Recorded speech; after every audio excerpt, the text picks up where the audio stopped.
Salut tout le monde, bienvenue sur la chaîne là pour une nouvelle session vidéo. Dans la vidéo aujourd'hui, moi je viens présenter nos 10 artistes haïtiens qui étaient arrivés champion dans le concours chanter Noël de 1996 à 2005. Et dans la vidéo ça, n'a pas capable de photo avant yo et photo après yo.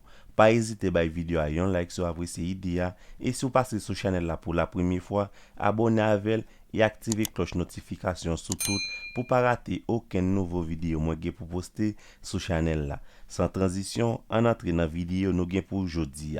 M'a quitter nous avec image yo. Quant à pour moi-même, n'a croiser dans une prochaine vidéo.